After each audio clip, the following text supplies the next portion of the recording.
আমাদের প্রভু এবং উদ্ধারকর্তা যীশুখ্রিস্টের সর্বশ্রেষ্ঠ অতুল্য নামে সবাকে জেমেছে। আজকে দিন 3 তারিখ বুধবার 2024। আজকে আমরা যে বচন পাঠ করবো, যে বিষয় শিখবো, এসে প্রভু আমাদের পিতা। আসো আমরা দেখি পবিত্র শাস্ত্রের বিষয় কি আমরা পাঠ করবো। যিশায়া 64:8। আসো আমরা পাঠ করি। তবে হে সদাপ্রভু, তুমি আমাদের পিতা, আমাদের মাটি তুমি কুমার, এবং আমরা সবাই তোমার হাতের কাজ। আমাদের ঈশ্বর, আমাদের পিতা, তিনি আমাদেরকে আব্বা পিতা বলে ডাকার জন্য পুত্র সন্তানের আত্মা দিচ্ছে। এই কারণে তিনি আমাদেরকে ভালোবাসেন এবং সমস্ত সুবিধা নিখুঁতভাবে প্রদান করেন। যীশুখ্রিস্ট যখন তার শিষ্যদের প্রার্থনা করতে শিখাইছিলেন, তখন তিনি তাদের আমাদের স্বর্গীয় পিতা দিয়ে প্রার্থনা শুরু করতে শিখিয়েছিলেন। গসপেলগুলিতে আমরা যিশুকে অনেক অনুষ্ঠানে আপনার পিতা এবং আপনার স্বর্গীয় পিতা এর ঘন ঘন উল্লেখ করতে দেখি। একবার একজন উচ্চ পদস্থ কর্মকর্তা অন্ধ শিশুদের জন্য একটি স্কুলে গিয়েছিলেন। তিনি নাস্তিক ছিলেন এবং খ্রিস্টান ধর্মকে ঘৃণা করতে। তিনি একজন ছাত্রকে ডাকে একটি গান গাইতে বলেন। ছেলেটি যীশু খ্রিস্ট সম্পর্কে একটি চমৎকার গান গাইছে। এই কর্মকর্তা লিক্ষিপ্ত হন।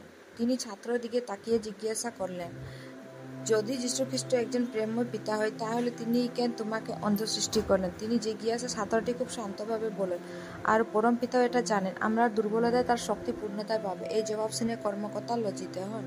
চিরন্তর পিতা সব জানেন। আমাদের হৃদয়ে অনেক সময় আমরা ভাবি কেন কিছু জিনিস আমাদের সাথে ঘটছে, এবং কেন কিছু সময় আমাদেরকে বিরক্ত করে।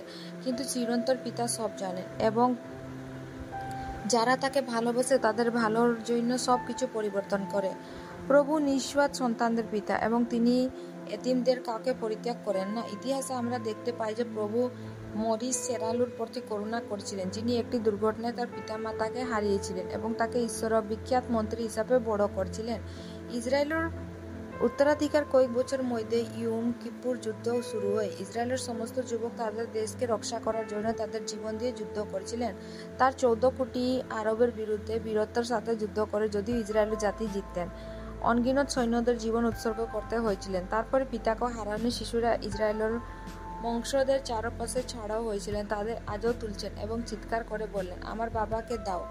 প্রভু তাদের কান্না শুনছিলেন। পরবর্তী সময়তে যুদ্ধ ইসরায়েলিদের বিজয় দিয়ে তিনি পিতৃহীন সন্তানদের পিতা হয়েছিলেন। প্রভু বললেন যেরেমিয়া 49:11, তুমি তোমার অনাথ ছেলে মেয়েদেরকে ত্যাগ করো, আমি তাদের জীবন রক্ষা করব। তোমার বিধবা আমার উপর বিশ্বাস করুক।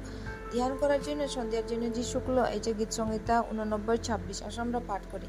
সে আমাকে ডাকে বলবে, তুমি আমার পিতা, আমার ঈশ্বর এবং আমার পরিত্রাণের শৈল। আজকে পবিত্র বচনগুলা পড়ার যুগে প্রভু যিশু পড়বার শুনবার সবাইকে আশীষ করবেন। ধন্যবাদ। আমেন।